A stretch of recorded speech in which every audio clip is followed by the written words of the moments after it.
इतने दिन से वीडियो बना रहे फिर भी व्यूज नहीं जा रहे, पता है क्यों? क्योंकि वीडियोस में वो कॉन्फिडेंस, वो फील और वो लगन नहीं है जो कि होनी चाहिए थी। और वो कैसे आएगी जब तुम बाहर वीडियो बनाओगे? लोग देखेंगे, देखने चार लोग देखेंगे, चार बात करेंगे, क्या फर्क पड़ता है भाई? जब तुम प्रॉब्लम में थे, तब तुम मुश्किलों में थे, कौन सा चार लोग तुम्हारे पास आए, तुमसे हाल चाल पूछे, कुछ करा? नहीं।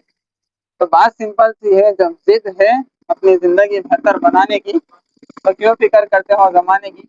अभी भी देख सकते हो सारे के सारे मुझे, मतलब ब्लॉगिंग करने के टाइम पे सब देख रहे हो, जितने हैं सामने बैठे हुए सारे। लेकिन रुकना नहीं है, आज वो कॉन्फिडेंस आएगा, आज वीडियो वायरल होगी, लोगों के सामने जाओ, बात करो, बात करना सीखो, तब जाके तुम कुछ कर पाओगे भाई, वरना तुम्हारे से नहीं होगा, ना मेरे से होगा। अगर हमारा कॉन्फिडेंस लेवल ही लो होगा तो हम क्या ही कर पाएंगे? तो उठो, बाहर निकलो, कैमरा उठाओ, ब्लॉगिंग स्टार्ट करो और पोस्ट करो।